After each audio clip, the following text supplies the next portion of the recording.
Good afternoon, everybody. My name is Juan Rodas. Today we have Jamaican forward Michael Seaton. Michael, how are you today in Germany? All is good, bro. Everything is fine.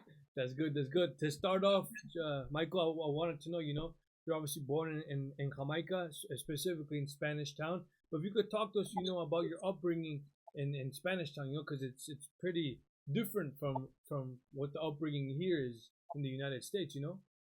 Of course. Typical Caribbean country, of course. Mm-hmm.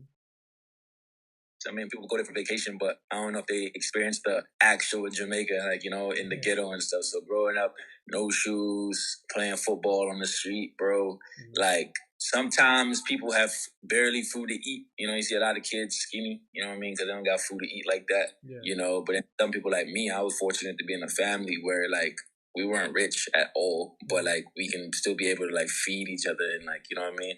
Do these things. But beautiful country, beautiful people. Everyone has good vibes there, bro. And it's just poverty, bro. But for me, I love the poverty more than a suburb area, if that makes sense. It's more authentic to me. It's more beautiful in a way. It's beautiful. It's beautiful. The people are beautiful. Not a lot of fake stuff. You know what I mean? Yeah. For sure. Is there, because obviously right now you're in Europe, hella far away from Jamaica. Is there something specifically that you miss about Jamaica, about your home country?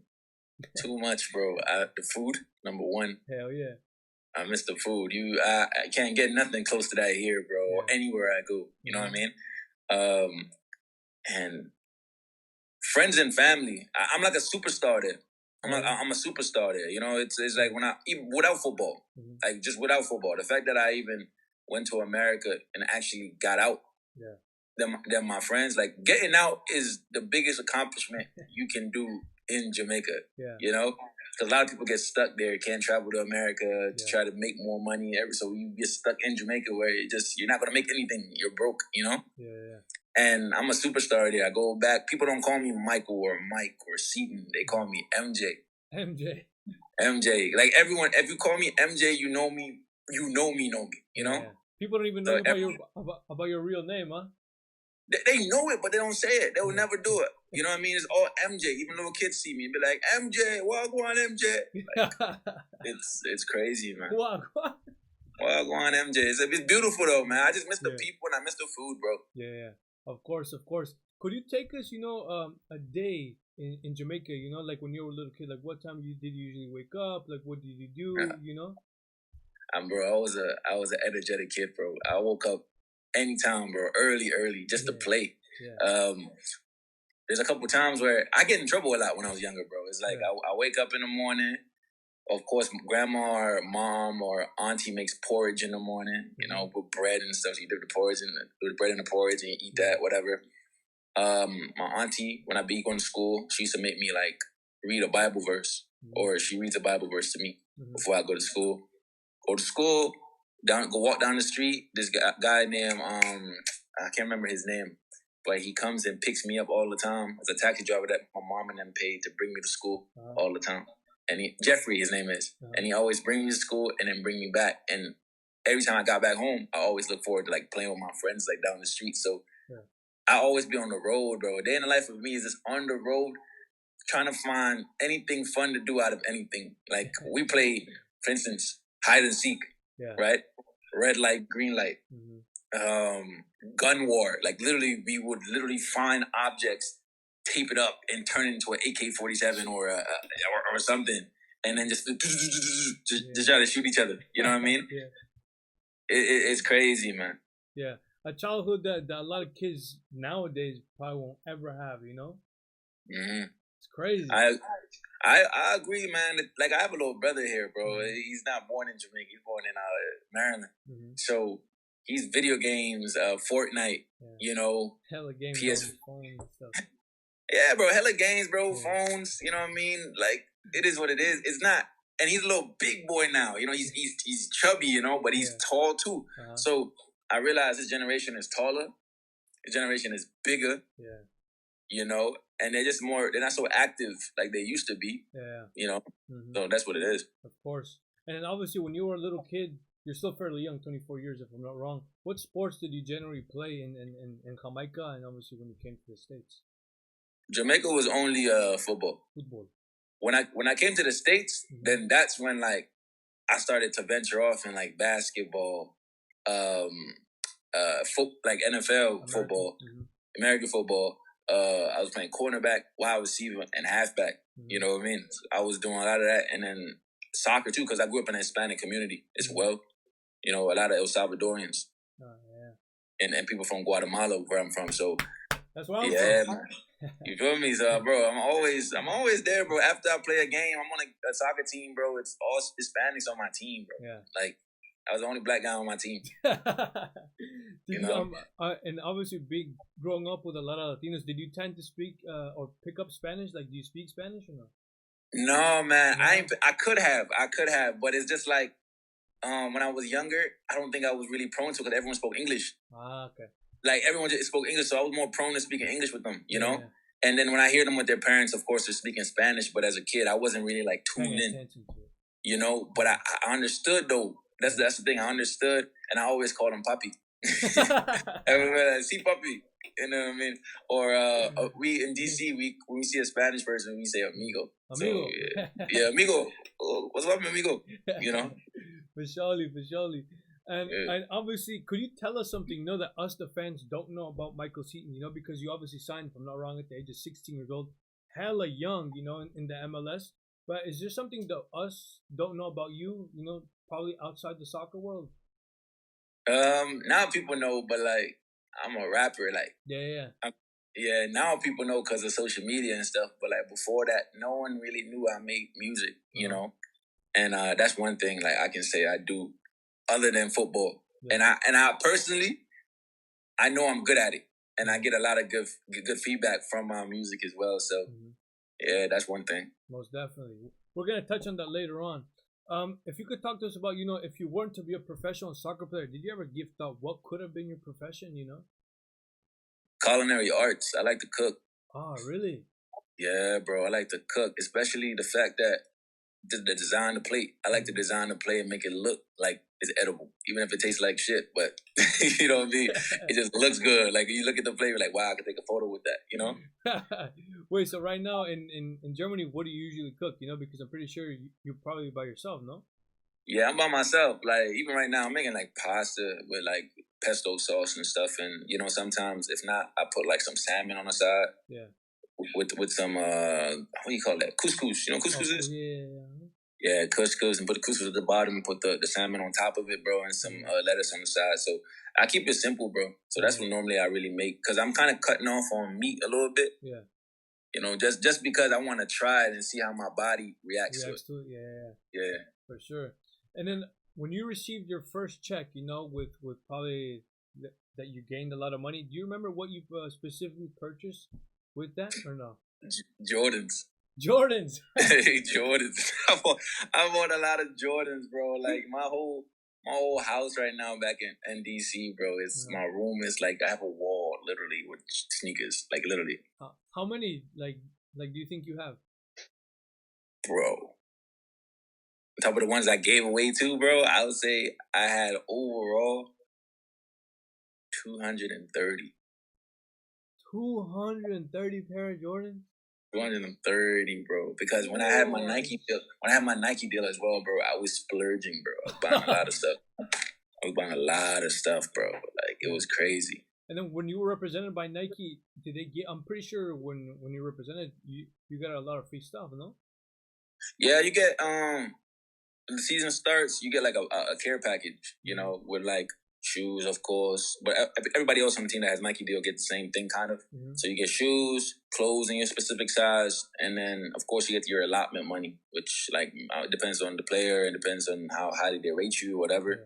Some get 5, some get 10, some get 50, some get 100,000. You know what I mean? So it just varies. So personally, I use it, get myself some gear, but I also buy like kids in Jamaica shoes. Yeah. You know, get my mom shoes, my brother's shoes, the whole house. If they have dog stuff, I probably buy my dog some. Really, you're not wrong, right? Legally, yeah. Of course.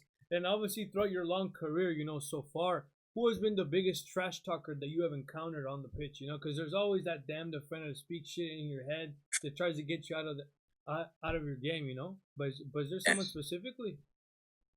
Specifically, trash talker. I'm trying to think. MLS.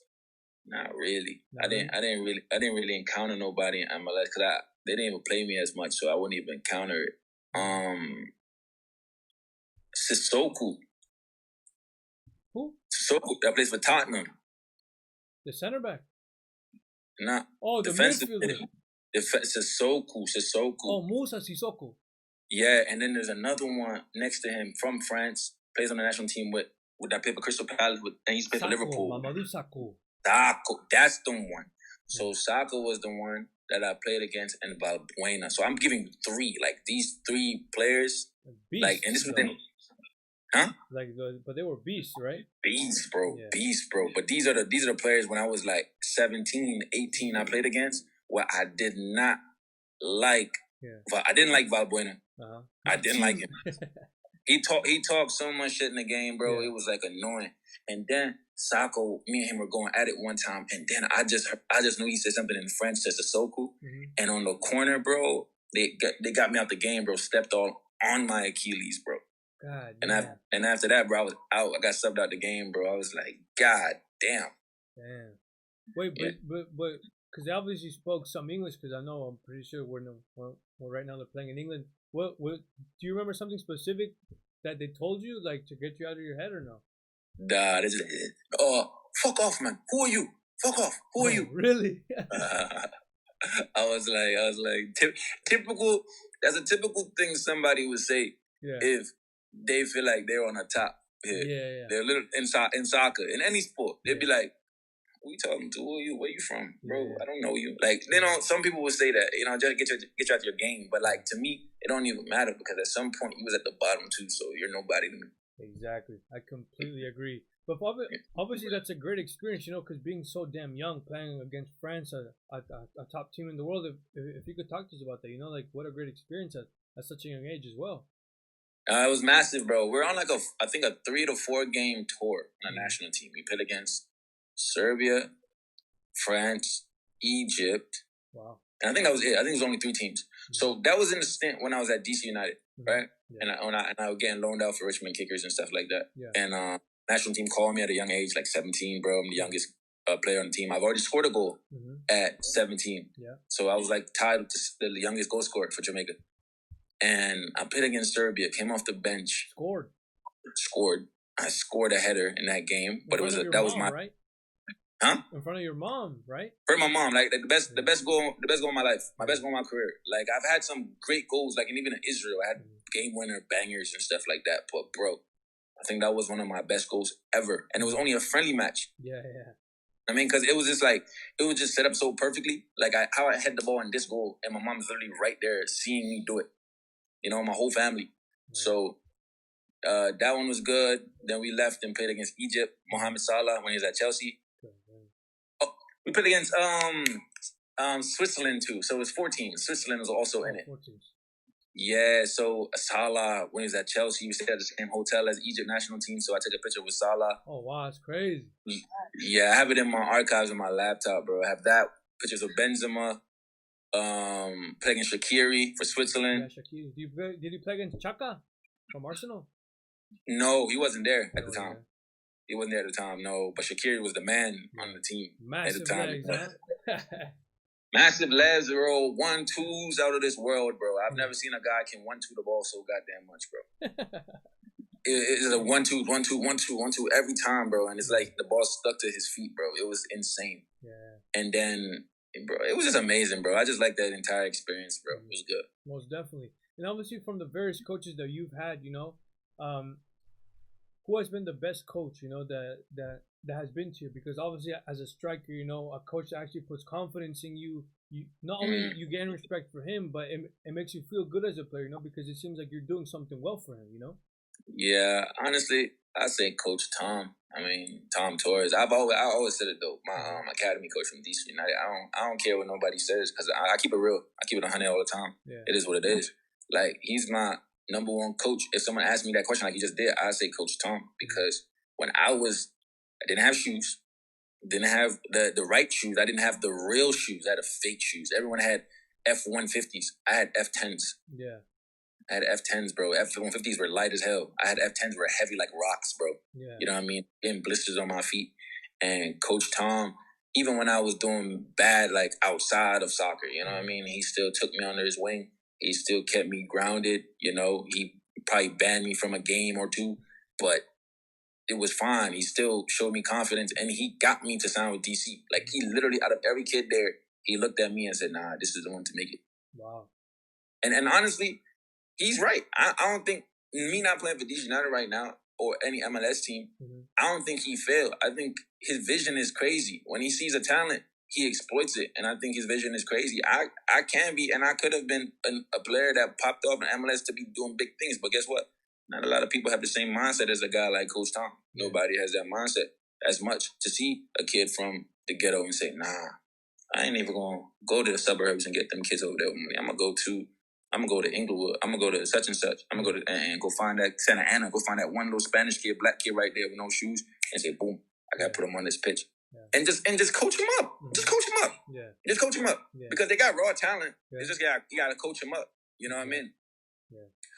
So at the end of the day, I think he's my number one coach, because at the end of the day, I do anything for him. And I think if I can do anything for you as a human being and as a player, like, I'd die for man. So that on the pitch. So that's to show you, if I can die for you on the pitch, that means I have utmost respect for you. You know? Definitely. Yeah, most definitely. And then obviously, who has been the toughest defender that has occurred to you? You know, like that possibly you couldn't pass or something like that. You know, has there been somebody? Varane. Oh, Rafael Varane. I actually went around him, but after I went around him with the bro, ball, he pushed you right and committed a foul. That I would never forget that one, bro. I learned some shit that day, bro.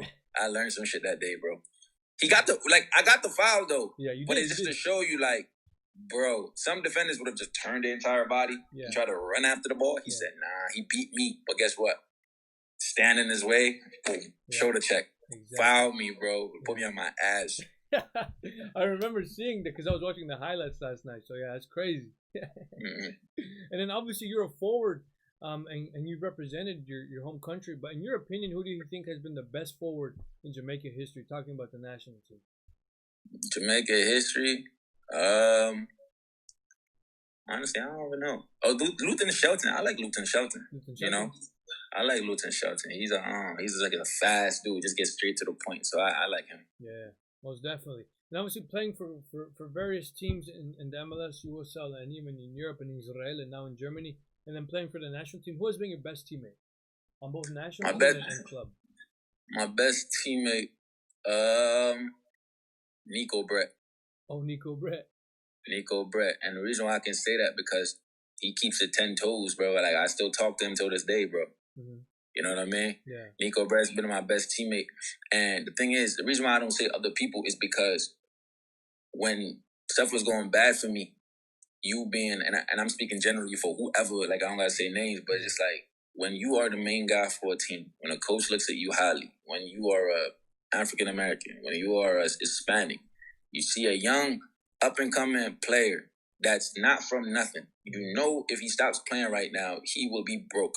He will not go back to nothing. If you see that he has talent and you know he's getting treated misfairly? Yeah, or poorly. Poorly. You know, getting treated poorly. You stand up for that guy. Yeah. In my opinion. You stand up for him. Because there's nothing that can happen to you, per se. Yeah. Because you are going to play 24/7. Yeah. You know what I'm saying? You got to stand up for that person, because at the end of the day, you got one life, you got one heart, you're going to die. Exactly. You're going to die. That person that's not playing him, he's going to die too. So when he does him wrong and you die, you just messed up. You just messed up another brand. He could have this guy you messed up. You could have did good to him, and he could have passed it on to the next generation. Yeah. The next generation passed to the next generation. So y'all just stopping a flow of consistency. And I can say Nico Brett because I know, because he's from where I'm from. He's from Jamaica, so he understands.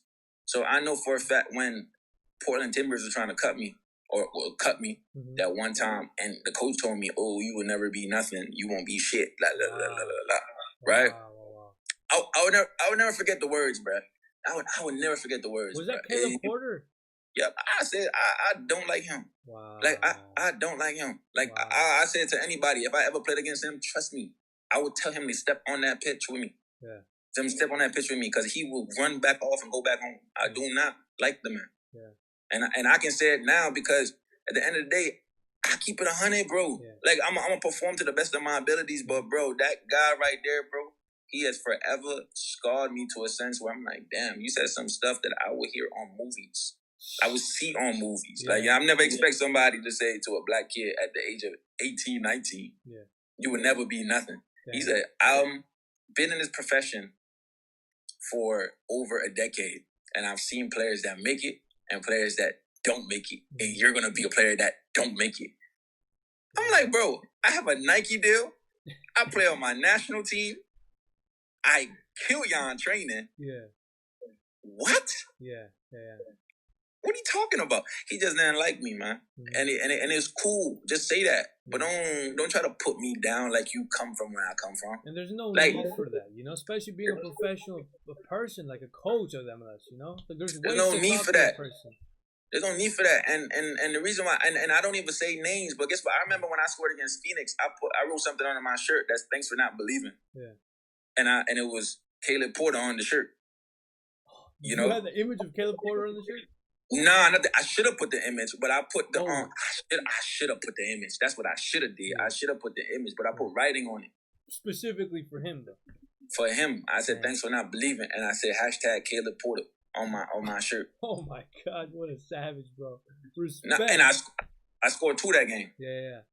You know what I mean? Mm-hmm. But it was and people, I don't care how people, I seen comments and stuff on that, bro. And people are like, oh, why is he didn't even play? I'm like, shut up. Yeah. Shut up. What are you talking about? Yeah, you don't know. Yeah, they don't know what happened, You don't know what happened. You know what I mean? And I'm a humble dude. I'm not going to come out here and say somebody's name unless you really got me. Like, you really got me bent. And he got me bent, bro, ever since, bro. You know what I mean? But he gives me a chip on my shoulder in a sense where I'm like, all right, I'm going to prove you wrong. So when I make it up here and you see me here, I'm going to quote you again and be like, yo, I'm the same kid you said that will never make it. Yeah. It's just bad, though, bro. That entire experience for me was so bad. And when he was releasing me, bro, and said I wasn't going to be nothing, I'm packing up my stuff out my locker room, bro. Crying, right? Crying, bro. Yeah. Nobody, bro. Nobody called me, bro. The same people that's talking to me, showering with me every day, bro. Oh, Mike, you're joking with me and whatever. Nobody called me, bro. Nobody checked on me. Nobody seen if I was okay. Everybody looking at my Instagram story, but nobody messaging me, right? I said, all right, bet. I see y'all. Big bros. Like, all y'all big bros, quote unquote, I see you. Yeah. None of y'all call me. None of y'all say it was wrong. None of that shit. Right? It's like, scrap him. We go find the next person. True colors. So, you know what I mean? So it is what it is. So I said, all right, bet. So Nico Brett, I was living with him at the time. And I was there home, bro, just crying, bro. Driving my car on top of the hill in Portland, bro. Looking down, bro, at nighttime saying, like, damn, bro. Like, what am I gonna do, bro? Like, you know what I mean? I remember those days, bro. If I could record it, bro, I could make a movie and people would cry about it, bro. Like, I was literally just watching, looking down at houses, mansions. I'm like, damn, I wanted to buy that for my mom, bro. I can't do none of that, bro. Like, crying. You know, my little brother, what you gonna say when I come home, bro? I'm gonna be like, MJ, you're back home. But I can't even tell him why I'm back home. You know what I'm saying? Yeah. So these little things. And Nico, the whole time when he was going to training, I saw it in his face. The whole time when he went to training, he's like, damn, my boy can't train with us. Yeah. You know what I'm saying? My boy leaving. Every time he came, he said, yo, Big C, you're good? Always checking up on me if I'm good. You know what I mean? So that's my boy forever. I really appreciate him for that. Yeah, most definitely. And it's always good, to have a countryman, that's there for you in those tough situations, because being so damn young and being cut and being told what Caleb Porter told you at that age, like, especially as a professional soccer player, that kills your confidence. You're like, damn, like, what the hell did I do wrong? Like, what am I going to do next? Like how you even said, like, what am I going to do for my mom, for my little brother, But it was good that Nico Brett was there for those tough times, because it prepared you for other obstacles that you would have surpassed, I'm imagining, because you in my eyes, I've followed your career, since 16 years old. And I think you have been one of the most misunderstood players now in the MLS, 100%, bro. And that's the biggest thing, misunderstanding. I just think the generation now got it easier. Yeah, surely. They got it way easier. And I tell people all the time, I'm like, bro, you know how many Alfonso Davis in that league, bro? You know how many of them is there, bro? I'm proud of him. He got out, bro. I'm proud of him, but bro, there's so many, bro. Yeah. It's like, just believe in them, bro. Yeah. Just believe in them, bro. I ain't even talking about myself. Just believe in them, bro. Yeah. Like, They have won 5 bad games, bro. Who cares? Yeah. Who cares? Especially if they're young, you know? Especially if they're young. Who cares, man? Like, you know what I'm saying? If you don't understand them, then tap into their lifestyle. Ask them what's going on. Go to their house. See where they from. And you will understand, like, who you have as a player and as a person on your team, bro. Like, but they don't care, though. Yeah. And I'm just talking off of a sense where my mentality comes from. Yeah. You know what I'm saying? And honestly, I expect people to be like me. My mom told me that. You can't expect people to be like you, which I get. Yeah. You can't. Yeah. So they don't care, you know? And I understand that. And I tapped into that over a period of time. Like, all right, I just don't give a fuck, bro. Yeah. So it's okay. So now we have to work ourselves around it. Exactly. Most definitely. Then obviously, what I know you're a rapper, but if you could tell us, you know, like your favorite type of music, your favorite type of food, you know, and like, is there a playlist that you listen to going into a game to get you pumped up, or you like those type of players that just listen to? Yeah, you know? I have my favorite artist, NBA YoungBoy. Ah, okay, yeah. So I listen to NBA YoungBoy. What's the song called? I think it's All In. Mm-hmm. It's called All In by NBA YoungBoy, and what's that saying?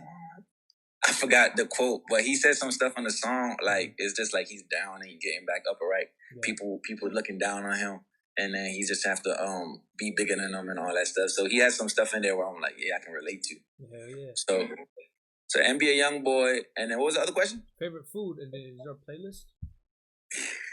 The playlist is just straight NBA YoungBoy, Little Dirk. Okay. Lil Durk, and that's it. That's it. I listen. That's it on game days. Those 2 artists right there, I spin their albums and playlists together. Uh-huh. You know what I mean? Yeah. And I just make it to a point where it's calm, preaching music, but in a ghetto form. Mm-hmm. In like not the preaching music where it sounds like gospel, like a real like hood preaching. You know? Yeah. Most definitely. And then food wise, it's pasta. But I don't know, honestly. No, I don't eat food before a game. Like, I do fruits. Oh, you do fruits? I don't like it. I try sometimes, I experiment. I eat like, what do you call it? Pasta and stuff, but it doesn't sit right with my stomach before a game. Okay. Mm-hmm. Yeah.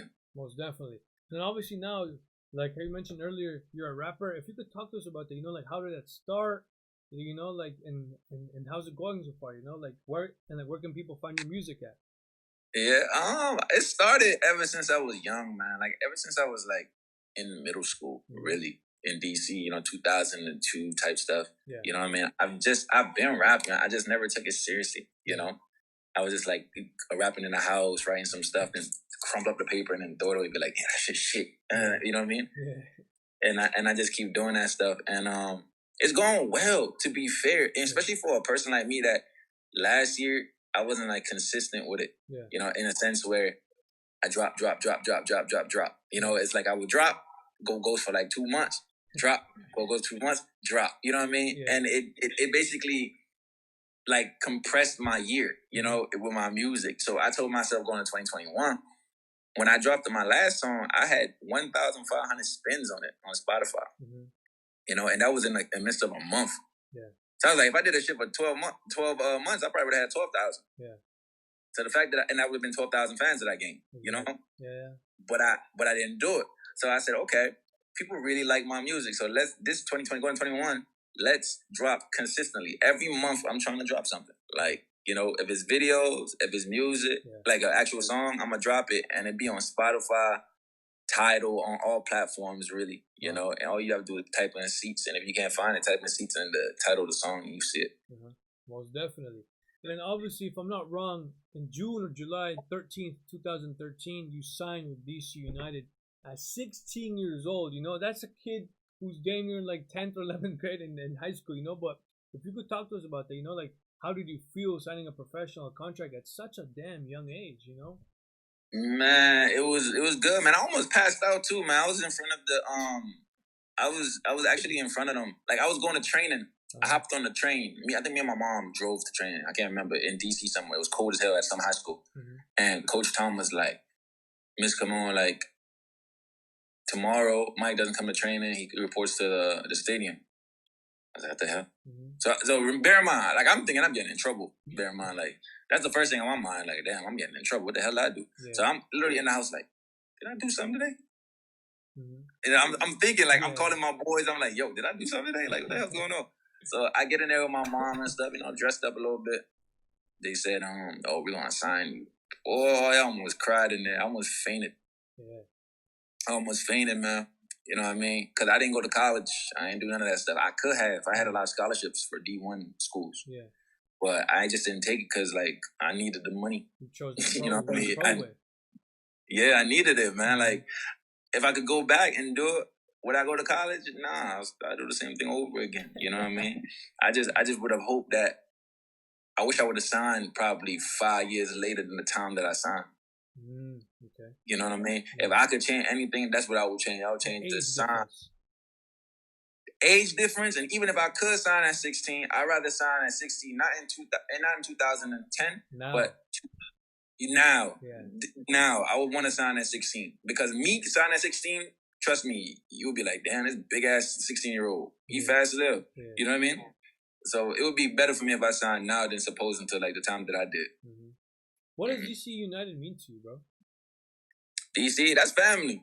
DC's family. I don't really have bad blood in a sense. You know what I mean? I mean, the coach could have handled it better with me.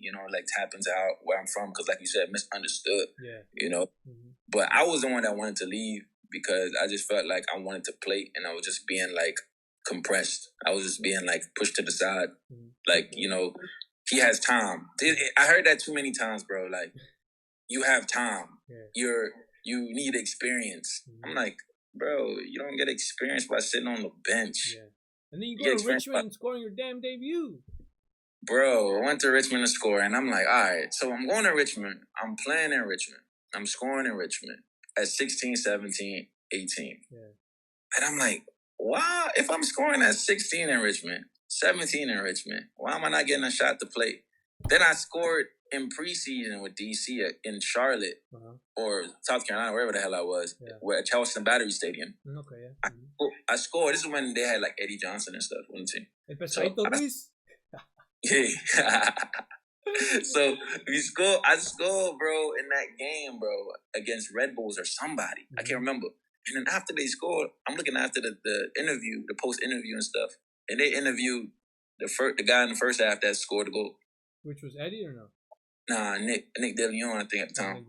Nick De Leon scored in the first half, and I scored in the second. So it was 2-0. Yeah. And nobody said Mike scored. Like, literally, it didn't even, there's an interview that I scored. No one talked about me. I was like, wow. Yeah. Really? Mm-hmm. So nobody, like, really cared that I scored. So I was like, all right, cool. Unappreciated. Yeah, it's cool. Whatever. Mm-hmm. And after that, bro, it was just, like, just up and down stuff at DC, bro. It's like, no PT. This year, 17, they brought in this guy. You got to learn from. 18, they brought in this guy. You got to learn from. 19, you got to learn from him. At 19, remember, I'm getting older and older and older and older by the second. Yeah. And each year, it's like, you need experience. And I'm like, bro, I'm getting older, bro. If I would have played at 16 and played in 15, 20 games, that would, like, make my stock go higher. Yeah. And if I play at 17 and I play more games than that, my stock goes higher. Mm-hmm. So I realized the older you get as a striker, the more goals you're going to have to score. Yeah, exactly. The younger you are, you can score in 25 games, you can score 4 or 5 goals, and you can probably get transferred to Juventus. Yeah. Now, but if you're older, like 23, 24, you better score like 15. Yeah. You know what I mean? You can't score no 5 goals or 4 goals and stuff like that and expect something crazy to happen. Yeah. That's true. So yeah. Wait, so you wanted to leave DC United? Like, you genuinely wanted to leave Yeah, I wanted to. At 19, bro, I went into office and told coach, I said, like, I want to play. Mm-hmm. Like, I just want to play. Like, what do I have to do to play? Like, I just want to play. And he was trying to calm me down and stuff, but I said, no, man, I want to play, man. Like, can I get traded? And he was saying no at first, and they didn't want to, but I said, no, I really want to play. So I took the gamble, you know what I mean? Yeah. Good, it can have good or bad. Which was like, was it a bad choice? Not really, but it's just the timing of it. You know what I mean? The timing was off, and I got probably the wrong coach at the time. Yeah, Yeah. I think your first game, the 12th of July 2013 against Chivas. I'm pretty sure you remembered. You assisted with the goal to El Pescadito Ruiz from my country, the Guatemalan. And obviously playing with him, like if you could talk to us about the experience playing with Pescadito, like how was he? Like, did you learn stuff from him? Like, was he a crazy dude? Because he has a lot of hate in them as a villain. Nah, bro, he's a good guy, man. Yeah, he's a good guy, man. That villain card with fans of me, I don't buy it, bro. I look at it, I'm like, bro, y'all don't know them. Mm-hmm. Y'all don't know them. Like, stop acting like y'all know them because of what y'all hear nor see on the TV. Like, you don't know them personally, bro. Exactly. You know what I mean? Like Diego Costa. When you watch Diego Costa play, you would think he's an asshole. Yeah.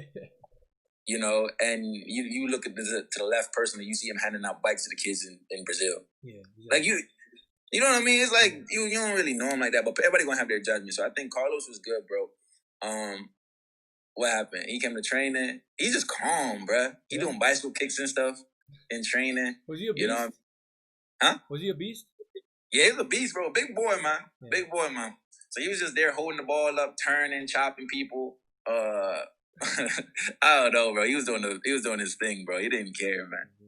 Did you learn something from him or no? I learned to be calm when in the box. Just to be calm. You know what I mean? Yeah, sometimes I'm not calm in the box. You know what I mean? That's just me being younger and younger. The older I get, the more calmer I'm gonna become. Yeah. But I just be calm in the box, bro, and just having that nonchalant attitude when it comes down to a striker, man. He was nonchalant as hell. Sometimes I'd be wondering, like, damn, is he mad? is he mad today? Like, what's going on, cuz, man? But nah, bro, he's calm, bro. He do his thing, bro. Yeah, most definitely. And obviously, at your time with DC, I'm pretty sure you had a training stint with Inter Milan, at such a young age. If you could talk to us about that great experience, like, did you learn something? Like, who'd you play with? Yes. Hey, bear in mind, I'm getting up right now. It's gonna be dark. Yeah, just to turn something off. Uh-huh. Just to turn something off. Bear with me, boss. No bear with me. Yeah, but I'm back. Now I learned a lot at Inter Milan, man. Mm-hmm. Inter Milan was a great experience. Went there, trained with the Primavera. That would be the second team. Mm-hmm. So I trained with them, and after I trained with them, I was there for like a week or two, and I just learned a lot of technical stuff over there, bro. Mm-hmm. But I was different. I was more physical because at the time of the MLS, they were just like making me be a hold-up striker and stuff like that. Yeah. And over there, they weren't like focusing on that. They're like tiki-taka. Mm-hmm. So the fact that I can like do the tiki-taka stuff too and can hear my physical presence, I think I caught some people off guard because I hit some kids and they hit the pavement hard, bro, and they looked at me mad as hell. Like, that's not what they're used to, Did you receive any shit from them or no?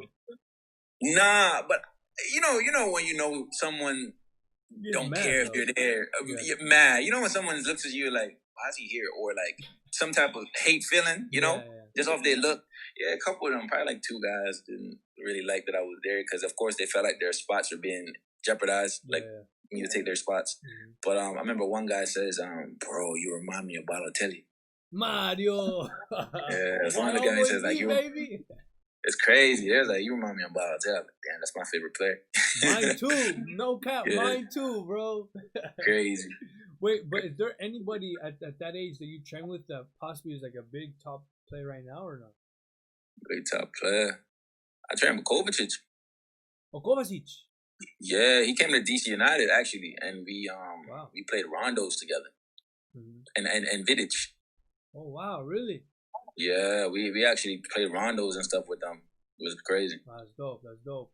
And then obviously after your time with DC, I'm pretty sure you get traded to Portland. You guys win the MLS Cup and everything, And then you told us a little backstory of what had happened and everything. But apart from that situation, like let alone, like, did you enjoy your time at Portland? And if I'm not wrong, you didn't really celebrate when you guys won the MLS Cup because of what you already knew, No. That was after though. The situation happened after. Yeah. You know what I mean? So I love Portland. Portland fire. Yeah. You know what I mean? Portland fire, man. Especially if you're like 18, 19, bro, 20. Portland Single fire. Though, right? Bro, it's great, man. I love it, bro. I love it. I lived on the outskirts. I can't remember the name of it though, where I live. But I live like 10, 11 minutes up on the hill a little bit away from downtown, bro. But once you get downtown, bro, sick. Yeah. Sick, bro. It's green as hell too in Portland. Yeah. It rains a lot, and but we won the cup. And once we won the cup and stuff, I didn't celebrate even when we won the cup. Nothing happened too. Like I wasn't playing because this is when I just came from DC. I had like 4 months left, and I ain't played for the whole 4 months. You know what I mean? Wow. But it was okay. It was okay because I was like, all right, this is like an introduction phase. Yeah. I'm young. They don't see me they didn't buy me as a guy to come in and start right away. Yeah. You know what I mean? So I'm like, all right, now I have to show them like I deserve to play. So I said, okay, this is my introduction year. So let me perform in training, do my thing, let them like me. Then next season, they can say, okay, we're going to pick his contract up. This guy is going to be the next thing up, right? Yeah. That was my goal going in my head. I did that. We won the cup, went on the plane, the private plane with all the players and stuff, and then we left. And the coach called me in the front because they're sitting all the way in the front. And he called me and was like, here, give me a paper. So I was like, all right, bet. I don't know what the paper was, but got the paper, opened it, and it says, we're picking up your option, la, la, la, la, la, right? So after they said they're picking up my option, I said, all right, bet. Now they really appreciate me. Then going into next season, whatever happened with the coach, I don't know if he saw me walk different or say something. I don't know what the hell he thought. But after that, bro, it went from I wanted him to, boy, you dog shit. And this was the same coach? Same coach. Did you ever ask him what had happened or something? Yeah, bro, my biggest regret is not recording that conversation. That's my biggest regret. Of no op stuff. Of no op shit. Like, I literally wanted to record it so I can play it for somebody that was, bro, you lying. But like, bro, who you talking to? You know what I mean? Yeah. I can literally let you hear, like, listen to this man. Yeah. He sounds dumb. I couldn't even get a word out, bro. Wow. You know what I'm saying? And then I said, Kayla, can I speak? He says, it doesn't matter if you speak. I'm not listening. Go there and pack your shit up. Damn. I said, bear in mind, bro.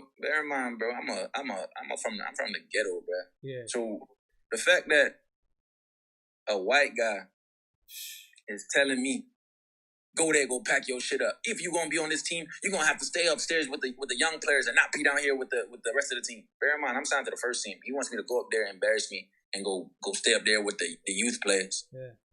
The youth players. So I'm supposed to stay up there with the youth players like this, like a fucking like a puppy in my corner. Yeah. While everybody that has Nike deal like me downstairs and I'm upstairs being punished like I'm a bitch. Yeah. So I said, okay. You know what I mean? So I couldn't even get a word out, bro, even though I tried to. And the crazy part about it, I think if he spoke to me now, the man that he'll get in front of him will be a very intelligent, humble guy. He won't get that young kid that won't get a word out. If it was me now, I'd shut him up right there and be like, hey, I don't know who you're talking to. Yeah. But I'm not that. I'm not that. Mm-hmm. So watch your mouth. And I would tell him straight up, watch your mouth. If I don't disrespect you, don't disrespect me. But I was young. I was scared to say that because I felt like there was a chance he was bluffing. Yeah, there was a chance he was bluffing. Yeah. I was like, he bluffing. Like, he just mad right now. He butthurt. Yeah. You know? So he bluffing. Yeah. So I didn't say anything to jeopardize that. Mm-hmm. You know? But if I knew how serious he was, now at this age, I'd probably better shut him up and be like, yo, let me get a word out. Yeah. If you want to cut me, you going to cut me either way. So let me say what I got to say. Yeah. You know what I mean? But he didn't give you like a specific reason of why he wanted you out. He just went on his tangent. That's a rant, bro. Just went on a rant, bro. Wow. Just went on a rant, bro. And I felt the energy. You know when you feel some energy? Yeah. I felt the energy the whole week, bro. Because I remember when I walked in one day and I was telling him, good morning. Coach, good morning. Oh, good morning, Coach. Can I speak to you today? Mm-hmm. No. What the hell? I said, all right. Like, literally, I remember I said, good morning, Coach. Can I speak to you? And I'm speaking to him about playing time. Yeah. Because I wanted to play. Yeah. You know? And personally, if I have a young boy coming at me saying, I want to play, I'm looking at him like, that boy ain't even scared. He want to play. Exactly. You know what I'm saying? He want to play. Let's see what he got. Exactly. Like, let's see what he has. Like, if you put him there and he chokes, then he chokes. Like, you don't really want it. But if the dude say he want to play, there's a reason why he want to play. Exactly. And they don't even have relegation. Exactly. They don't have relegation. Yeah. So it's like, if you don't have relegation, why can't you take a risk? Exactly. You know what I'm saying? Mm-hmm. Because you're worried about yourself. Yeah. You know what I'm saying? You're worried about yourself. You're not worried about nobody else except yourself. Yeah. And your pockets. That you're worried about yourself. You know what I mean? Yeah. So it's understandable, man. But he didn't give me a reason, bro. Wow. And I didn't ask for one. You know what I'm saying? I just had too much pride at the time, bro. I ain't even asked for one, bro. I said, whatever, bro. You're going to have to do what you got to do, bro. Because at the end of the day, bro, you don't know where I'm from. You don't know what I've seen. You can't even match up to what I've seen nor went through. Yeah. But you're talking to me like you can. Yeah. And that is what really make me not like him as a human being, nor a coach. I can say that because I didn't respect him as a coach either, man. Wow. But as a human being, I think he took me off the wrong way. You know what I'm saying? Yeah. Because that's not how you speak to like anybody. A person, anybody. I don't care if he's black, white, whatever. You don't speak to no and a kid, bro. That's somebody else's child. Exactly, bro. Exactly. You know, I would love to say, bro, what if someone told your kid that? Yeah. Oh, and he would go off, you know? He would go off. You go off, bro. He come to your house crying, say, oh, daddy, I did. You see, your daughter, you know, if someone diss your daughter on the street like that, what you gonna do? Exactly. You know what I'm saying? They don't think before they act, bro. No. Which is unfortunate, you know? Unfortunate. Yeah. But not talking about better things, Michael. You know, you finally go to Europe, specifically to Israel. Not Turkey, because I watched your other interview a couple years back, and the guy mentioned Turkey. It wasn't Turkey, it's Israel, you know? But you could talk to us about, you know, like the language, like what shocked you, you know? Like, especially that you played for Hapoel Tel Aviv, one of the biggest clubs in Israel. Yeah, it was good, man. At first, it was second division. I just went there for games, just to get games and stuff, and it worked out. I got games. I scored a couple goals. Moved up. You know, I was in the newspaper when I was going to Hapoel Tel Aviv, but I initially wasn't supposed to go to them. I was just being rumored to go to clubs in first division because a lot of clubs wanted me. So it was good, bro. The culture shock for me was I expected to see a lot of like dirt, you know, like a lot of dirt.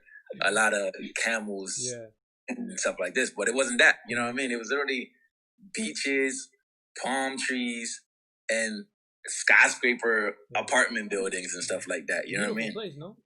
Beautiful place. Some of the stuff that I thought that I was going to see, it wasn't there where I was living. It was like in the West, like way over there, like in Nazareth and in those countries, Jerusalem and all that stuff. You know? Because when I went to Jerusalem to go to the Dead Sea, I saw my first camel, bro. You know what I'm saying? But the camel was on the street chilling. They literally on the street, bro, just chewing. I was like, what the hell? So I learned some stuff there, bro, and the language, of course. Like, I would never grasp the language at all. No, you know what I mean? No, I have none of that, bro. I have none of that. All I heard was Yalla, Benzona. You know, like Benzona is like, I don't know, I think it's like asshole or some shit like that. I don't know.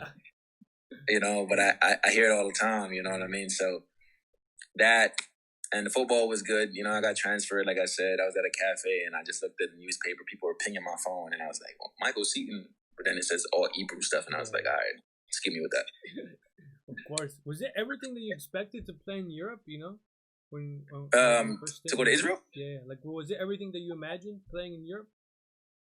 Israel, per se, right? Nah, not really, man. No? I never saw myself going to Israel. I didn't even know what Israel was. I didn't know what Israel was until it was brought up to me. I was like, what the hell is Israel? You know what I mean?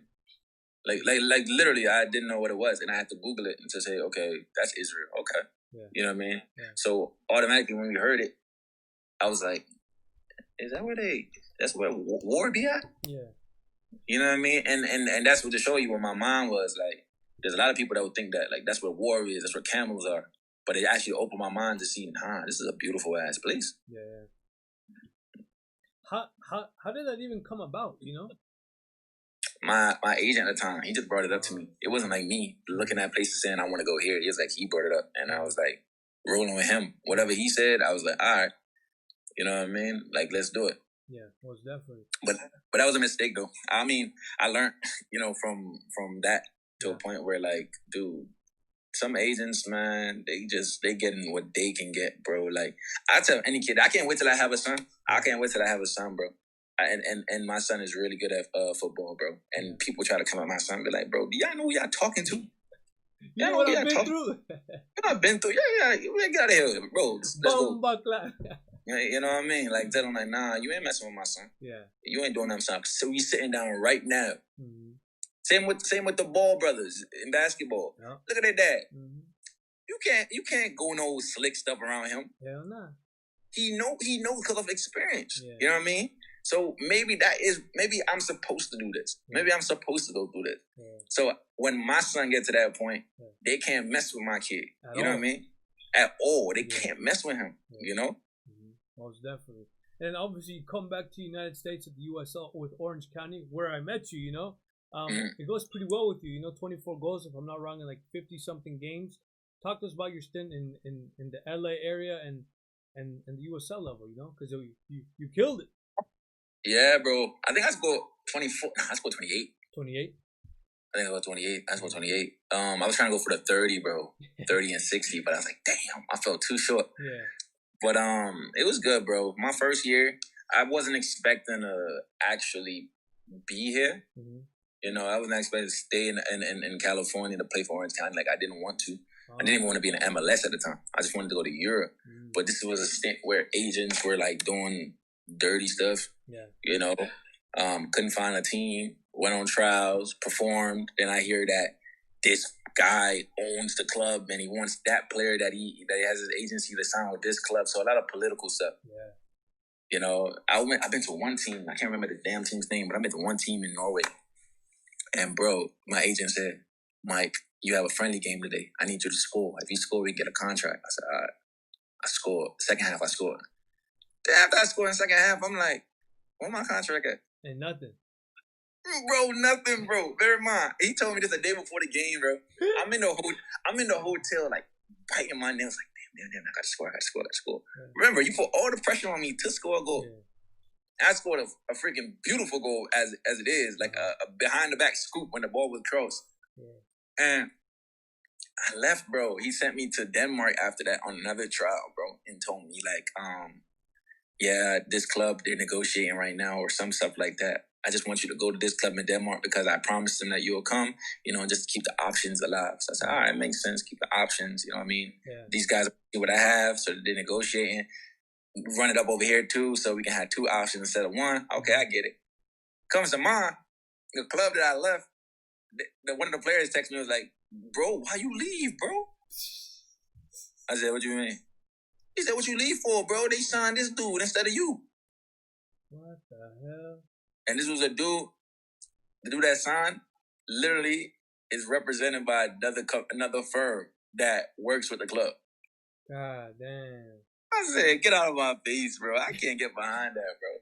And he played, and the kid played for the U.S. national team, too. So I was like, all right. Who's the guy? Oh, is it Rubio Rubin? I think Rubio was there. Is it him? Yeah, I think Rubio was there, yeah. Wow. That's crazy. So, yeah, Rubio my boy, though. He don't even know this, though. He don't even know. When he knew I was there, like, me and him were talking the whole time. Yeah. But then I was like, damn. I was like, damn. Bro, it's so much stuff, like, goes into this football stuff that people don't talk about, son. Like behind it's the scenes, crazy. You know? Huh? Like behind the scenes. People don't talk about this stuff, bro. And then when you talk about it, they look at you like you dumb, like you evil or something. I'm like, bro, like even some situation like that. Rubio, my dog. Yeah. I don't care. Like, you my dog, right? Was it unfair? Yes. I'm like, big homie, like survival of the fittest. You a man, I'm a man. You know what I'm saying? We bleed the same. Yeah. Perform. If you're not doing what I do, okay. You know what I'm saying? I got one up on you this time. Yeah. Boom. Next time, you don't do your thing with somebody else. You know what I'm saying? Yeah. But it was funny because I'm just saying it right now. It was, I think, Landon Donovan, right, owned shares in the club or some stuff like that. That's what I heard. Mm-hmm. He owned shares at the club. So he signed for Wasserman. Wasserman was a whole mix-up in this thing. My agency is not Wasserman. It used to be way back in the day. You know what I'm saying? So the fact that U.S. national team, Wasserman, Landon Donovan, Michael Seaton, unknown agent, Jamaican national team, how you really like, you know what I'm saying? Yeah. So it's funny, fast forward now, later on, Landon Donovan over here calling me to go on his team. For San Diego? Yeah. Really? But bear in mind, you don't even know that I know you stopped me from signing with a team in Europe, but you want me to come to yours. Like, you know what I'm saying? Yeah. That's shady. It was like, it was funny. Like, I actually laughed at it. I actually laughed at it because I was like, wow. Like, you really stopped me from signing, but you want me to come sign for you? Yeah. And he don't even know that he stopped me. Yeah. You know what I'm saying? Mm-hmm. He just was doing business, and I get it. Mm-hmm. And you didn't want, and you obviously didn't sign, right? You're like, you just didn't want to. Nah, bro. They really weren't even respecting me. I think they don't respect Jamaicans in general, especially in that league. They have no respect. Point blank, period. And I say it to anybody. When they catch me on the pitch, when they catch any Jamaican player that's a goal scorer in that league, they cannot hold us. Yeah. They never could. Junior Fleming. They can't stop him. Yeah. They can't stop him. Nico Brett can't stop him. Me can't stop me. You know what I'm saying? Romario Williams can't stop him. Jason Johnson. You know what I mean? Jason JJ can't stop him. He just got injured. Yeah. Kevon Frater can't stop him. Yeah. You know what I mean?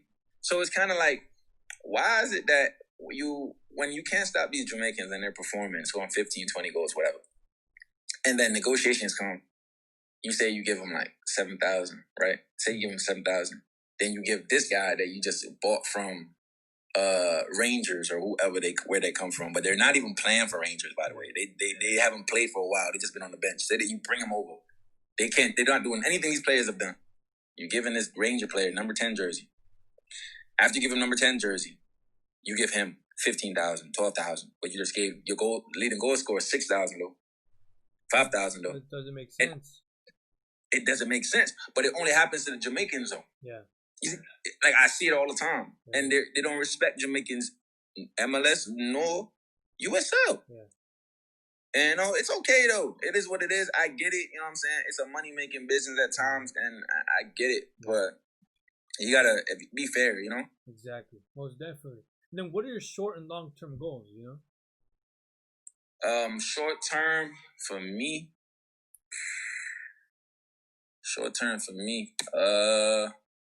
Just being a better friend, family member, quote unquote big brother. Yeah. You know, a great son and big brother. Mm-hmm. Short term. I'm not, and a boyfriend, my girlfriend. You know what I'm saying? Mm-hmm. So it's just being a great person, being humble, man. Yeah. Just being me, because people respect me regardless. You know what I'm saying? Because where I'm from, how I come across, the fact that I've made it out, do my thing, even through trials and tribulations, I still stand on 10 toes, and I still do my thing. So it's just that short term. Long term for me, it would be two things. I make it to the Bundesliga. Mm. So when I make it to the Bundesliga, I can show the world what I can do, and rub it in Caleb's face. You know, and then I think that's one of the big things. Rub it right in that man's face. Like I was sending him a postcard. I would literally send him a postcard through his mail. Oh, you know what I'm saying? No, I would. Oh, you would? Yeah. If I go to the Bundesliga and I had division, I just send him a postcard, be like, "Thank you." Yeah. Like I wouldn't even tell him no hate mail. I like literally say, "Thank you, thank you," and then underneath say Michael Seaton, and then send him a picture, and I'll probably give him like $100 in there just to say, you know, savage stuff, bro. Just say thank you, bro. You did your thing, you know. Yeah, most definitely. And then rapping against signed. Then signed by a label, bro. Like that ass. Like those are the two long term things. Yeah. So getting signed by a label, Bundesliga. If I can do both, I would love that. Yeah, of course. I'd love to do both, bro. Most definitely. And then obviously now in Germany, you know, if you could talk to us about, you know, playing in the cold, how was the level, you know, playing during COVID with no fans, you know, like if you could talk to us about your experience right now for Victoria Köln. Oh, man, it's good, man. It's good. I'm learning a new culture, you know, playing style. I mean, it varies too from the third division Bundesliga to second to first. Like the playing style varies. First division, more space, more time on the ball. Second, 50-50. You know, third is like rough. Like rough, bro. A lot of hitting, a lot of not time on the ball, you know, gladiator type stuff at times. So playing in the cold too, it doesn't really help. Especially if you're a player that's coming off the bench, because bro, that's one of the worst feelings. Even in academies, I had that, bro. When you're on the bench or whatever, you're coming on the field and it's so cold, you can't even feel your toes or nothing, bro. Yeah. And you have to warm up. So if you're getting 15, 20 minutes left in the game, you have to warm up real fast. You know, and those are one of the things that I have to face here. But I think I've gotten used to it, bro. Yeah, most definitely. Who has the best and worst fashion within the locker room at Victoria Köln? Everybody fly. Yeah? Everybody fly, man. Everybody fly. I mean, you have some that probably like don't dress as highly as the other. Yeah. But when I say highly as the others, like the others like designer stuff, you know what I mean? Yeah. The other ones we just keep a simple little Nike jogger on. Yeah. You know, but they fly, they do their thing. Most definitely. The funniest and shyest player. Contour. My boy Contour. Uh-huh.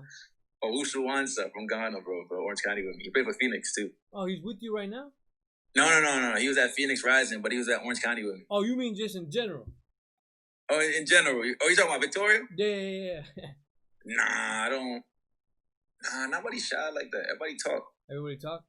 Yeah, overall for me is Contour, bro. He's funny. He's African as hell, but he's funny, bro. But he's shy because when it comes down to like girls, he's shy. Most definitely. And then obviously, if I'm not wrong, you've been through the 17, 20, 23 for Jamaica, but November 16, 2013 against Trinidad and Tobago, you guys lose 1-0. Were you nervous? You know, like if I'm not wrong, you were like 17 when you debuted with Jamaica. Darren Maddox was there, Deshaun Brown, you know, like big players, you know? Yeah, at the time when we lost in Trinidad, right? Yeah, Nah, I kind of remember that game. I don't really remember that much. You don't remember? I remember being in Trinidad, though. I remember being in Trinidad, but I don't remember the game exactly. Because I know me and Deshaun Brown started on top. Oh, you both started? I think so. But that game was a blur to me because I can't remember it. I just remember Trinidad because I was trying to compare it and contrast it to Jamaica. You know? Most definitely. And then who's the funniest and shyest on the national team, you know? Funniest and shyest. I haven't been on national team. I haven't been to the national team for like a minute though. Mm-hmm. But when I was there, I don't even know. I can't even say because I stay to myself. Really? You know what I mean? Like I be chilling with Deshaun Brown. If you're on the national team, Deshaun Brown my dog. Yeah. If you're on the national team, me and Deshaun Brown like this. You know what I mean? But like everybody else, I talk to him, but like not over the top engaged with it. You know what I mean? Mm. Like I stay in my corner. Like I just do my thing because at the end of the day, like I heard some stuff like from people. Oh, he's a Yankee. You know, like American. Mm-hmm. So more American than Jamaican. I've heard it before. Yeah. You know, so I was just like, I bet. So I stay in my corner. I do my own thing. Mm. Yeah. So everybody, because I come there like to a point where I have to prove something. Yeah. So everybody else there joking, you know, talking, doing their thing. I get it. Like I respect it. You know what I'm saying? Because they're comfortable. Yeah. I'm not comfortable. You know what I'm saying? Yeah. So I don't really engage in conversations or know or hear what they're saying. You know, because sometimes when I go to training, I just put my headphones in. You do you. I just do me, man. I'm just locked in. Go to training, knock out training, come back to my room on my laptop, talk to my mom, and that's it. Mm-hmm. Then talk to us about, you know, scoring a goal against St. Lucia at 17 years old for the main team, you know, fam. I'm trying to remember that goal. I don't remember that goal. I just remember my assist, man. Uh-huh. I had a sick assist. I think I had the ball in the corner, and I seen Gareth McCleary on the back post, and I just whipped it across the back post. Yeah. And he scored his first goal for the national team too off me, assisting him. So that was also good too. But scoring that, I was happy, but I knew I was going to score. Yeah. I knew I was going to score. I came off the bench too. I knew I was going to score in that game. Yeah. But after I scored, I was like relieved. I was like, all right, that's my first goal for the national team. More to come, you know. Yeah. Toughest moment in your career? Toughest moment? Israel. Oh, Israel. Toughest moment is Israel because I faced another roadblock. After I got away from a roadblock, did good. Roadblock again, you know, and it wasn't my fault. Mm-hmm. Like if it was my fault, I can take initiative and be like, all right, it was my fault. Like, you know, like I did something. But like when I'm dealing with like agents that want money or making the wrong decisions or making decisions for me that's not beneficial, it's like I was at a crossroads where I was like, damn, do I even want to play, bro? Yeah. Like, bro, I had that, bro. I can be honest with anybody. Like, I had those times where I was like, bro, I don't know if I want to play no more. Mm. You know what I'm saying? Like, I had those moments because it was just too much. Yeah. Like, every step of the way, it was just, like, too much, bro. Like, every time I'm trying to do something, this guy's stopping me. So, for instance, I went to Israel, went to Apollo Tel Aviv. I should have, if I went back, I should have just stayed with my team in second division and finished the whole season off, and then next season signed for a team in first division for like 3 years. If I was smarter, if I had like an agent that was looking out for me, right? He was looking out for himself, because when I was getting right up in the newspaper, all these agents in Israel wanted me, right? The biggest agent came to me in Israel. His name was like Doodoo Don or some shit like that. And he came, you know, Louis down, whatever, briefcase, whatever, Porsche, whatever, you know, put the Porsche key on the table with the briefcase, and you know, the whole little mob stuff, you know, just to have my like popping open and shit. Yeah. So he's going over like stats with me and say what he can do, and I'm like, yeah, I hear you, you know, whatever, I believe you, I guess, you know what I'm saying? He's talking, but while he had the meeting with me, his soccer world so small. This agent that's supposed to help my agent in America, but while he's on the ground, like another agent in Israel on the ground supposed to like take care of me, but he's working with my agent. Heard that Doodle Don contacted me. So after he heard that, now it's like he's panicking, you know, because it's him and Doodle Don, like they're rivals, you know. Yeah. So they want the best players, but guess what? That just comes from greed, though. Yeah. They want the best players, but they don't want what's best for the player. Yeah, it's just beneficial for them. For them, you know. And at the time, I'm not smart enough to know that. So he heard this. I went home the same day. I went home tired, bro. Nighttime. He calls me, Michael, come to the cafe. Come to the cafe now. I said, man, I'm tired, man. I gotta go to sleep. Kept on pushing me to come to the cafe. Yeah. I lived on top of the hill, so the cafe was down. So all I had to do was take the steps down. Go to the cafe, you know, walked in there with him. He's talking a good game, trying to persuade me not to sign with this guy. Then he slips me a paper under the table. He says, this is a mandate for such and such countries. I said, okay, whatever. It wouldn't harm me to sign a mandate, just a mandate, you know, sign a mandate, whatever. After I signed the mandate with him, my agent contacted me. We can get you to Apollo Tel Aviv. Like, you don't need doo-doo or whatever. I said, all right, bet. So be honest with him. You know, he was confusing me, my family, my mom, and her mom was like, yeah, he's been with you for a while, you know, loyal. My mom learned along the way, you can't play this loyalty card with nobody. You know what I'm saying? Because at the end of the day, when you gone, they don't care. You know what I mean? Exactly. So we played the loyalty card. That bit us in the ass, bro. Went to Apollo Tel Aviv. While I'm pulling up to Apollo Tel Aviv with Adam, the same agent, Adam. He comes in there. I walk inside, I see Doodoo down there with a player that played on the same team with me named Moti. I said, all right, I walked in there. After I walked in there, I seen my dog Moti and stuff. Doodoo there. Doodoo mugged me. Looked at me bad, you know, side-eyed me, right? Because I was supposed to be there with him. To sign, not only for this club, but for other clubs. You know, he wanted to take me to another club. You know what I mean? So he can take me to Belgium Super League, you know? But, you know, everybody's just blowing smoke at the time, so it was kind of confusing to me, you know, because it was so new to me being like a hot commodity. It's my first time being a hot commodity to people that wanted me so much. So it was like so much to me. So, bro, push him to shove, signed a contract with like this other agent in Israel, bro. After I signed the contract, bro, I didn't even know that I signed a loan contract. For Hapoel Tel Aviv, right? Bruh, a loan contract, bruh.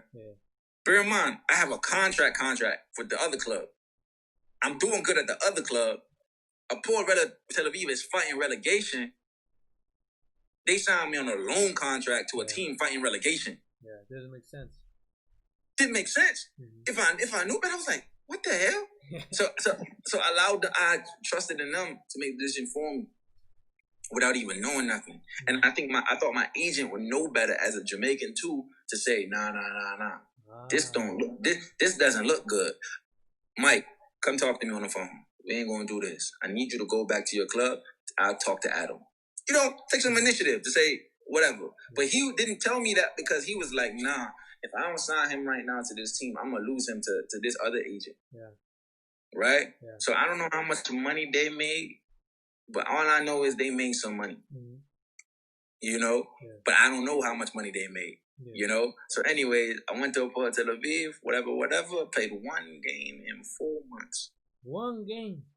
In 4 months. And they were the one that contacted me. right? So 1 game in 4 months, and I was like, what the hell? I'm going to training, scoring bicycle kicks, megging people, scoring upper 90s. I'm like, okay, I'm killing them. Yeah. Man, push came to shove, bro. I played 1 game. After that 1 game, I played decent. I didn't score, but I played decent. And after that, bro, I ain't play again. Was on the bench, never played. In the crowd, after that, incident with a player. One time, some little disgusting player. I don't remember his name. Mm-hmm. One day, I took the ball away from him, and all I looked behind me, I saw his leg right here to my face, literally. And I don't know how his foot ended up here, but his foot was right here, and I did this. And when I did this, I got so mad, and then I hemmed him up in training. I was like, bro, what are you doing? You know what I'm saying? And I pushed him. Mm-hmm. After that, bro, the coach told me, you're suspended from training. You're suspended? From training. Wow. So after they suspended me from training, we had the training pitch here, another pitch here, and another pitch here. So 3 pitches, right? I ended up training on the pitch all the way to the right on turf by myself while looking at my team train because I wasn't allowed to come in the locker room the same time everybody else came in the locker room because I was banned from training for the rest of the season. What the hell? Bear in mind, I ain't do nothing. Yeah. Like, I nothing, you know? Fans were like getting at the team because they're losing games, about to get relegated, stuff like that. Yeah, they did get relegated, you know, but they brought me to help. Wasn't even given the opportunity to help, you know, and better my career. Literally, I went from here, there, back down. Yeah. And I ended up leaving, no club, nothing. Went back to another team in Israel because I was forced to, you know, because I had no team. I would have sat at home with no club for a whole season, you know. Went to Maccabi Nazareth. Yeah. One of the worst experiences ever. I got booed out of a stadium, 10,000 people, or 5,000 people, 8,000 people. I got booed out, right? I played 12 games, no goals, right? Bear in mind, these 12 games, no goals, I'm making runs. I'm not getting no through balls. I'm making sprints, no through balls. I'm doing my thing, no through balls. Nobody passed me the ball. I'm like, all right, so how's it me? Yeah. I ain't getting nothing. You know what I mean? After a while, bro, fans started booing me. Came to 1 game, walked down the tunnel. I see people throwing water bottles at me. I said, oh, word? Bet. The trainer or whatever came over, tried to cover my head like this. I was like, no. None of that. Literally, I said, none of that. What do you mean, Mike? None of that. I'm good. I walked back in the locker room, put my stuff on, blah, blah, blah. Took my car in the back. I'm about to leave out the stadium. The coach and them came to me like, Mikey, you cannot leave. I said, why? He said, the fans out there, you know, I don't know. I said, you got what? You know me? Man, never. I said, I literally got my DC voice. I said, never. You know what I'm saying? Never. I said, fans, what? Never. You don't have to kill me. Never. So I literally walked out there with my Dr. Dre headphones on. Can't hear nothing. I see people, though, but I can't hear nothing. But I'm on wartime because I'm like, all right, bet. It's just a football game. Yeah.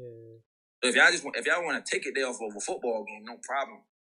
But I have the utmost respect for you. I ain't going to say nothing to you. I ain't going to touch you. I'm not going to do none of that.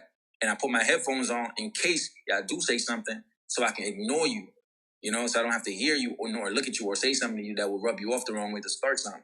So all I'm expecting was someone to touch me, you know? Literally, man, I walked in a crowd full of people. I got outside, it was like 200 people, right? Swarming the entrance like this, bro. Mm-hmm. And I literally walked between them, parted the sea, bro. There's literally parted everybody, bro. They saw me, everybody got quiet, you know? Because my face was not welcoming, you know what I mean? Walked to my car, got in my car, started driving off. All I heard was stones, rocks thrown at my window. Everybody throwing rocks at my window. I said, word. After that day, left, bro. Literally, went to the stadium, train, whatever. No more playing for me. They put me in the stands. They put me on tell me not to come to the stadium. You know, after that, didn't play after that, bro. 4 or 5 games went by, bro. I'm telling my agent, like, listen, bro, I'm at another crossroads again. I got no team. What's going on? You know what I mean? They said, Michael, I can give you your last pay for the month, you know, and you can go home. I said, bet, perfect. Send me home. You know what I mean? I've been trying to go home. You know what I'm saying? I've been trying to go home. I don't even like it here. And he said, why don't you like? I said, I don't like it here. And I remember one player, too, I told him, oh, my bad, I'm going on a long rant, bro. No, but it was you good. there was one incident with a player named Hamza. Not Hamza. I said, yeah, Hamza, I think. That's his name is, or whatever, right? And literally, he was playing music in the locker room every day. He was playing some song like that. And I was like, bro, I don't like hearing that every day, bro. Like, you played for 2 months, you been this same song every morning, bro. Yeah. I'm like, nah, liven up the locker room a little bit, bro. Play some little Uzi. I'm putting on some little Uzi and stuff before he walks in the locker room, you know? It's like, not when he was on it, I took it, you know what I mean? Because that would be messed up, you know what I mean? I went first early to training just so I can have a new vibe in the locker room before he got there.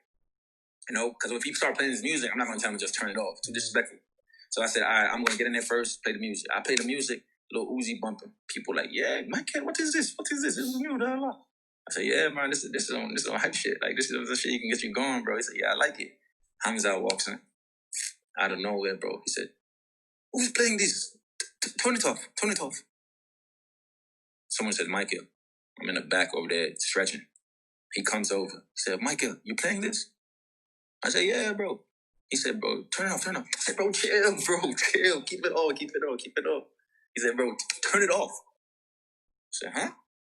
I said, bro, chill, bro. Keep it on, bro. Relax. No, bro, I'm not going to turn it off, bro. Relax. Huh? Smacked me in my face. He smacked you?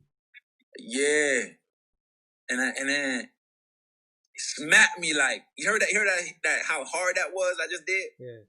Smacked me in my face. I said, this man did not just smack another grown man. I said, bro, I just started going off in the locker room, bro. People had to hold me down, drop me to the floor, bro, because I even took some stuff up to like smash him with it, bro. I was like so mad. But that was at a point where I was just like, bruh, why am I here? Yeah, you were already mad enough. Why am I here? Like, my agent brought me here. Like, I'm here, and you brought me here. Why am I here? You know what I'm saying? None of these. I have a Nike deal. I have this. I play national team. Why am I here? You know what I'm saying? I'm not these type of players. Why am I here? I never put my hands on nobody. Why am I here? You sent me to the doghouse. You know what I'm saying? Bro, after that day, bro, I said, nah, bro, I don't want to be here no more. Because I walked in the locker room every day and coaches talking to me. He was like, Michael, like, this, you know, he's sorry. I said, Coach, I could not forgive him. I said, Coach, I would never forgive him. No man has ever put their hand on my face unless we really ran a fade. Yeah. If we really ran a fade, nobody smacked me like I'm your girl. Yeah. Like, I'm not your girl. And then he's like, what do you mean? Like I said, I'm not his girl. You know what I'm saying? So at the end of the day, I'm not going to forgive him. He can say sorry all he wants. But guess what? If I catch him, and I catch him every day. So bear in mind, I come to training every day, coach, and I see him. Yeah. So that means I'm catching him. Yeah. I'm going to hit him in his mouth to get even. And you guys can suspend me all you want, but make sure you suspend him too. Because he hit me first. Yeah. And you would not like it if I smacked you in your face, coach. Yeah. And said sorry after the same moment after you told him to say sorry. Not him wanted to say sorry. You told him to say sorry to me. You know what I mean? Damn. Bro, after that, bro, I told my agent that shit, bro. I was like, yeah, you not going through this stuff. Yeah. You put me here. You at home with your family. Mm-hmm. You eating Jamaican food. You put me here in a doghouse expecting me to perform. Yeah. I can't perform. Mm-hmm. You know what I mean? So that's like a long drawn out story, but that was my Israel experience, bro. And I left that place, bro. I was like, nah, bro, I can't deal with this place. Yeah, of course. Is there something you would have told yourself at the beginning of your career that you know now that you would have wanted to know? You know, walk on eggshells with agents, mm-hmm. And seek and try to find like a what's that word I'm looking for? Someone to guide you. What's that word I'm looking guidance. For? Mentor. Uh-huh. Look for like a mentor that understands where you come from and that is successful. Mm-hmm. That's successful. Like, you don't want to find no mentor that's like, you can find a mentor that's not so successful and he still helps you. Yeah, you can. But for me, I'd rather find a mentor that's successful, that can guide me in the right way. It's like surround yourself with people that you want to become. Exactly. Yeah. You know what I mean? Yeah. You can't surround yourself with broke people, but you're going to be broke. You know what I'm saying? It's one of those things, you know? Yeah. So if I could surround myself with those individuals that can guide me to get to where they were, mm-hmm. and I can surpass them, yeah. You know, then I can help out the next generation in my sense, you know? perfect. To finalize the interview, Michael, if you could talk to us about, your tattoos. How many do you have? Which one is more meaningful to you? I have a lot, bro. I think I lost count, but I probably have over like 70 tattoos or something. 70? Maybe 70, yeah. 70. 70, I'll say. God. Maybe. But if not, if I'm mistaken, probably 40 because I have big pieces. Ah, okay. So I have big pieces. So if I consider these big pieces one, maybe 40, 50. You know what I mean? So we talk about the shading and stuff. There's a lot of tattoos either way. You know what I mean? A lot of ink. A lot of ink, The most meaningful one will be the newest one I have, and that's on my leg. And that's my my dead homie. Like my boy that passed away in Jamaica. So my best friend, like one of my best friends. So that's the most meaningful one to me because I got a lot of portraits on me. I have my mom on my chest, my grandma on my back, my grandpa, and now my best friend. Most definitely. Well, thank you so much, Michael, for your time. I know we're probably like 8 hours difference because you're obviously in Germany, but thank you so much, for your time. It was great getting to know you, and for us knowing your past experiences, what happens behind the scenes, I wish you the best right now with Victoria Colon. Hopefully we can see you one day back with the Jamaican national team, with Junior Flemings, Leon Bailey, Yes. and hopefully one day you can come back to the MLS, prove your haters wrong, because in life, especially as being minorities, there's always going to be hatred, but all we can do is just work hard, prove them wrong, and then us being the better person in the long run, So like I said, thank you so much. God bless you and your family, bro. No problem. I appreciate it. Thank you, man. Thank you for watching my video. If you guys could share it with your family members and friends, that would be much appreciated. To all the people around the world who watch my videos, thank you so much. If you could like and subscribe to my channel, I would love that a lot. Until next time, thank you.